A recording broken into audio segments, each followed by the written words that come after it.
My name is Kara, and at 35 years old, while I was working a double shift at the hospital, my parents and my sister made my 11-year-old daughter clean their house for 5 hours as a dare. Then they sent her to bed without dinner. I didn't yell. I did this.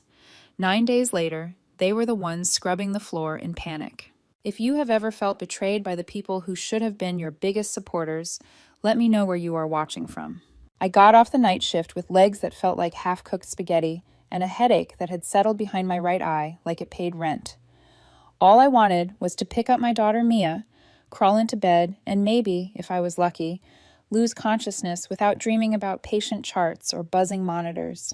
I'd barely pulled into the driveway when my sister Rachel opened the door and waved like we were best friends. They had a blast yesterday, she said, bouncing down the steps with a travel mug in hand. Total bonding moment. You're gonna laugh when you hear. That was the first red flag. I've known Rachel for 38 years, and in all that time, I've never laughed at anything she thought was funny. I parked and got out, smiling, because that's what you do when your jaw is tight with suspicion. What kind of bonding? I asked. Oh, just a silly family game. Dare cards. It got a little competitive, but you know Mia, she really wanted to join. Something about the way she said it, like Mia had forced her way into fun that wasn't meant for her, put a knot in my stomach. Rachel leaned in, like she was about to deliver a punchline. Honestly, you should try it at the hospital. Never seen a kid scrub baseboards that fast. I stopped smiling. She was cleaning? Rachel laughed. Just her dare, no big deal. She's up in the guest room, probably still recovering from being a total cleaning machine. I headed toward the house without another word. The guest room smelled like lemon cleaner and something faintly sour, like sweat left in a shirt too long. Mia was sitting on the edge of the pull-out couch, already dressed, arms wrapped around her knees. Her hoodie sleeves were pulled down past her hands. She looked up when I came in and tried to smile. Hey, Mama? She didn't look like a kid who'd had a blast. Ready to head home? I asked. She nodded. Yeah. But she didn't stand up. Just sat there like she was waiting for something, bracing for it. I sat down beside her. You okay? She hesitated. Can I ask you something kind of dumb? Of course. She stared at the floor. In a dare game, is it normal to get chores, like real ones? I kept my voice light. Depends. What kind of chores? I cleaned the stairs, and the kitchen, and the windows, and the bathroom sink, and Oliver's room. That was round 3. He said his dare was playing a video game. I blinked. You cleaned your cousin's room while he played a video game? He said it was a time-based challenge. I bit the inside of my cheek so I wouldn't say what I was thinking. Okay, I said slowly. That's a lot of cleaning. You drew all those cards? She nodded. Every time. They said the cards were random, but I got cleaning every round. How many rounds?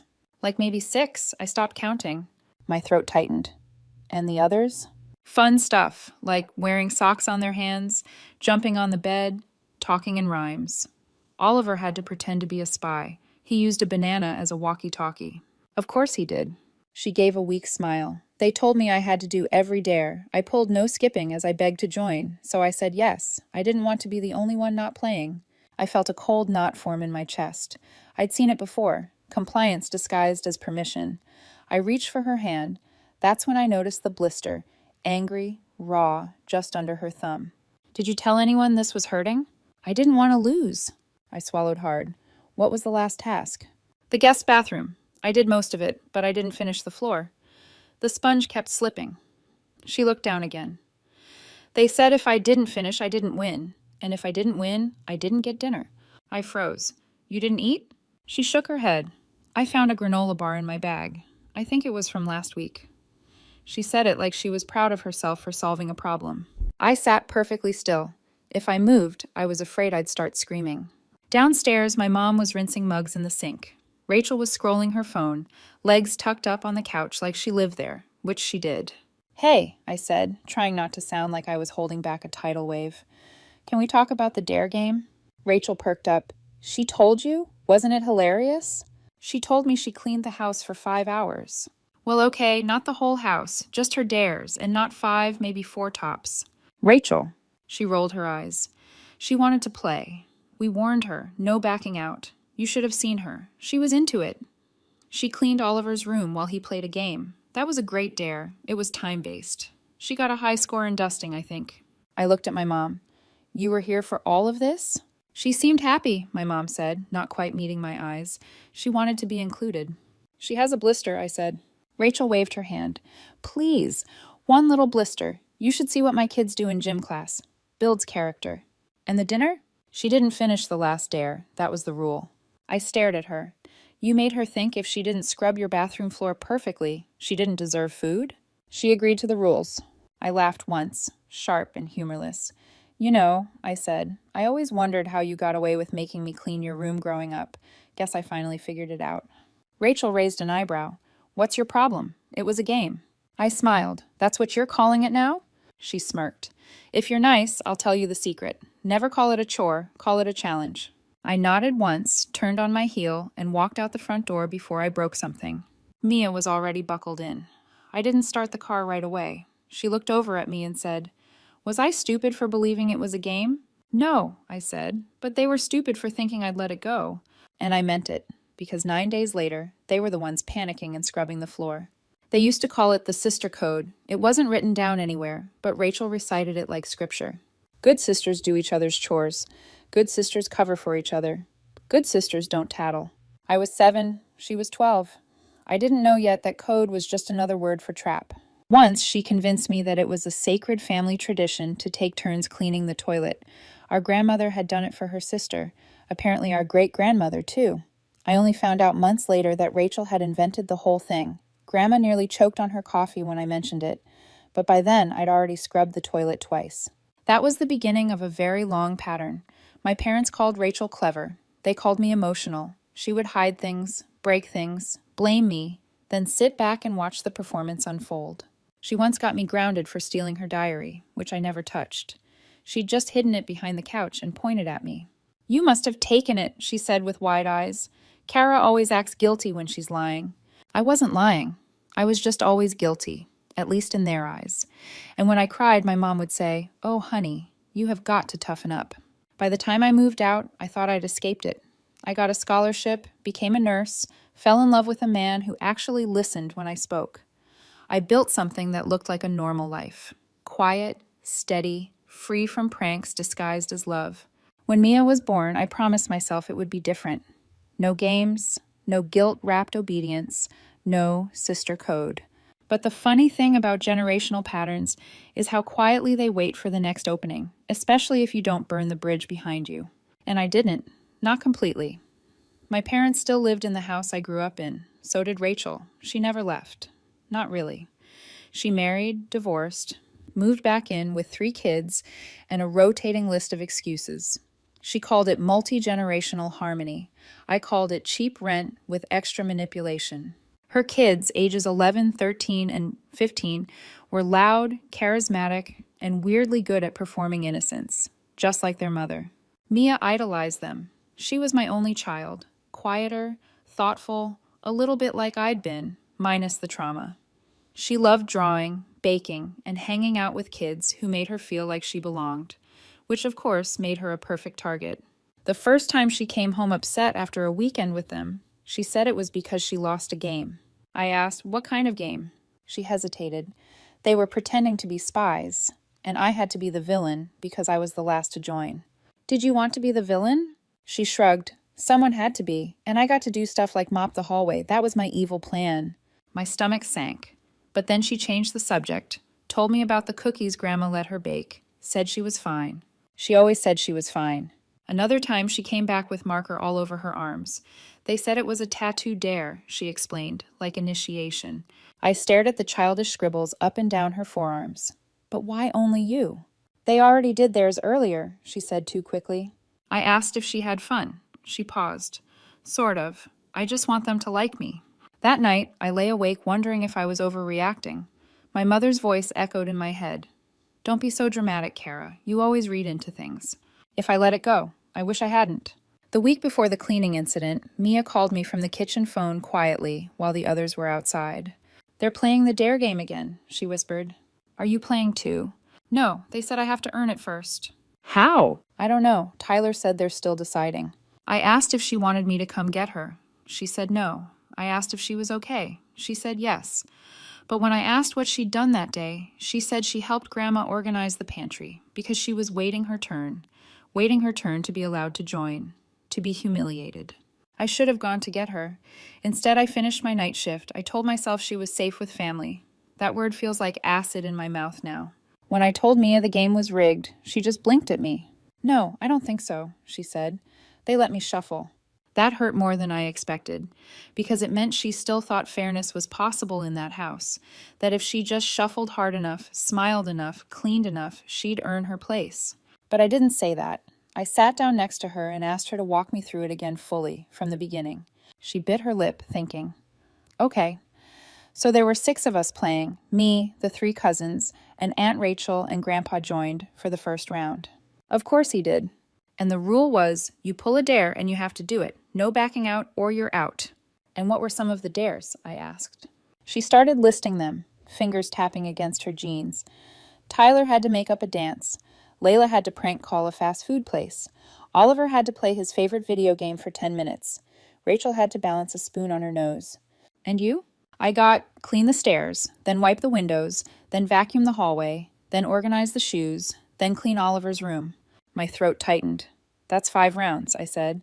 And all 5 of yours were chores? She nodded. Did that seem weird to you? She shrugged. I thought it was bad luck. I was quiet for a moment. Then I asked, when you were cleaning Oliver's room, what was he doing? She didn't answer, but I saw it in her face. She finally got it. The next morning, I drove back to the house. I didn't tell anyone I was coming. I didn't knock. I let myself in with the spare key. They still hadn't bothered to hide properly. The living room was empty. So was the kitchen.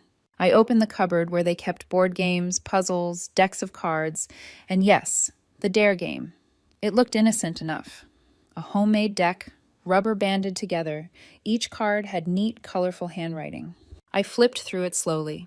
Dance in the yard, pretend to be a dog, sing your favorite song, scrub the stairs. I turned that one over. There was a small dent in the upper left corner, barely visible unless you were looking for it. The paper felt rough there, like it had been scraped against something. Keep going. Wipe the windows. Same scratch. Vacuum the hallway. Clean the toilet. That one had 2 scratches. I laid all the cards out on the coffee table. 35 dares. 13 of them were cleaning tasks. All 13 were marked. None of the fun ones were. I took photos of every single one, both sides. Then I rearranged the deck exactly as I found it, stood up, walked to the fridge, opened a soda, sat back down, and waited. Rachel walked in first, arms full of groceries. She looked surprised to see me, then annoyed. "What are you doing here?" she asked. "I have a game for you," I said. She narrowed her eyes. "What?" "A dare, just for fun." I gestured to the cards. "Pick one. If it's something fun, I'll keep helping with the mortgage. I'll double it. But if it's cleaning, I cut everything." She scoffed. "That's stupid." "Is it?" She crossed her arms. "They're all cleaning dares, obviously." I tilted my head. "Are they?" She didn't answer, because unless you're psychic, there's only one way to know that. I smiled. "You know which cards are which." She realized too late what she'd said. I leaned forward. "They're marked. You knew exactly what Mia was pulling because you stacked the deck." She said nothing. My mom came in then, frowning. "What's going on?" I turned to her. "Your granddaughter was cleaning Oliver's room for a dare while he sat playing video games. That's what's going on." "Oh, come on," she said. "It was just a game." "No," I said. "It was a setup." My mom rolled her eyes like I was overreacting. "They were just playing," she said. "No one forced her." "She's 11," I snapped, "and you watched it happen." She held my stare. "You're making something big out of nothing." There it was, the same dismissive shrug they'd always used when Rachel lied, when I cried, when Mia got left out. That flat, practiced tone like I was the one being difficult. I didn't say another word. I stood up, gathered my phone, took one last glance at the cards laid out like an autopsy, and left the house without looking back.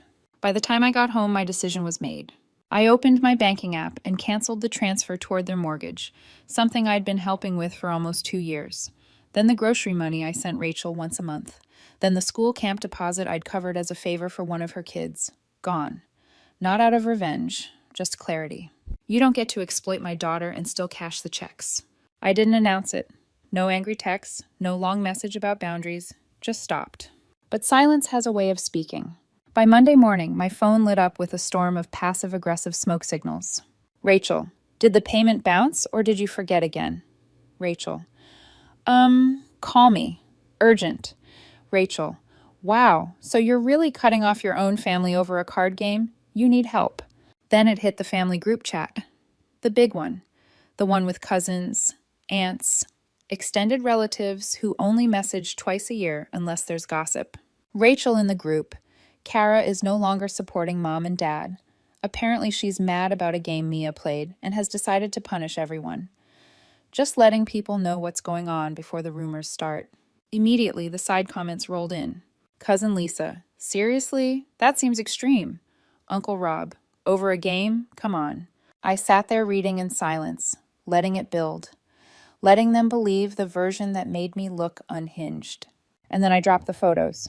I didn't say much, just a short clinical post. Kara, for anyone wondering, Mia pulled 5 chore dares in a row while the other kids got fun ones. We found 13 cleaning dares in the deck. All 13 were marked on the back. None of the fun ones were. She was set up. She was tricked into 5 hours of labor and told she couldn't eat because her cleaning wasn't good enough, while adults watched. Just so we're clear. Attached were the pictures, each dare front and back, the scratches, the patterns. Then it began. Cousin Lisa, wait, what? Uncle Rob, that's disgusting. Aunt Marcy, I'm so sorry, Kara, I had no idea. Cousin James, man, that's not a game. That's just mean. One by one, the likes rolled in. One by one, Rachel's defenders went quiet. She didn't respond. Not in the group, not privately, not at all. But I could picture her reading it, seeing the tide shift, watching people who used to nod along turn their backs. Good. Let her sit with that. Let her think about how easy it was to manipulate a child who just wanted to belong, and how impossible it will be to manipulate me now. Because I'm done. Done funding them. Done playing nice. Done pretending this was just a misunderstanding. And Mia? She's not crying anymore. She saw the photos too. She saw how people reacted, and for the first time, I think she truly understood what they did wasn't her fault. She didn't lose a game. They lost a good kid. And I'm just getting started. It was 2 days later. All 4 of them stood on my front step. Wait, Tyler, Layla, Oliver. Layla looked embarrassed. Tyler looked annoyed. Oliver stared at the ground. Rachel smiled like nothing was wrong. We came to apologize, she said. Right, kids? One by one, they muttered it. I'm sorry. Sorry. Yeah, sorry. They couldn't even look at me. And they didn't have to say it outright. I could see it in their faces. They knew the game was rigged. They knew exactly what they were doing. And they let her clean anyway. I crossed my arms. You should say that to Mia. She's inside? Rachel asked, already leaning in. She'll come out when she's ready. A minute later, Mia appeared behind me, calm, steady. Okay, she said. I'll forgive you if you clean our house like I cleaned yours. All of it. And Oliver gets to do my room. The floor's gross. Real sticky. Oliver blanched. They looked at me. I nodded. Rachel opened her mouth, closed it, then said, Fine. The next 5 hours were magic. Layla gagged while scrubbing the downstairs toilet. Tyler mumbled complaints while vacuuming corners he didn't know existed. Oliver emerged from Mia's room, sweating and ghost-faced, after discovering the horror that is a preteen girl's sock drawer. Rachel tried to clean the windows and got Windex in her eye. I didn't laugh out loud. Mia supervised like a queen in fuzzy slippers. I made popcorn. It was objectively the best afternoon I've had in years. When they finally finished, flushed, blotchy, and exhausted, Mia looked at them and said simply, Hey, I forgive you.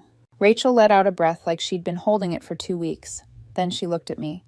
So we're good now, right? You'll restart the support? I raised an eyebrow. What support? The mortgage, the groceries, the camp trip. Oh, I said, no. She blinked. But we said sorry. We cleaned. I said I forgive you. I said Mia did too. But forgiveness doesn't mean I fund your lifestyle.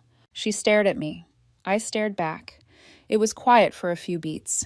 Then she gathered her purse, muttered something I didn't catch, and her little troop filed out like a defeated conga line. I shut the door behind them, locked it, turned around. Mia was already curled up on the couch, remote in hand. What are we watching? I asked. Something with explosions, she said. I tossed her a blanket and joined her on the couch. Good. I'm in the mood to watch things fall apart.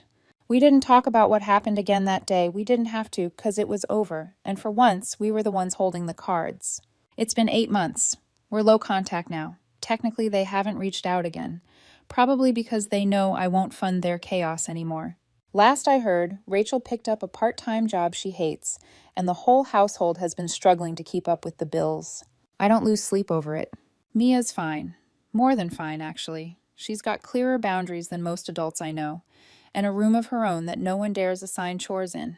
As for me, I still work double shifts sometimes, but when I come home, there's no guilt tripping, no manipulation, and no games. Just quiet and peace. But tell me, did I go too far or not far enough? Let me know in the comments. And if you want more stories like this, don't forget to subscribe.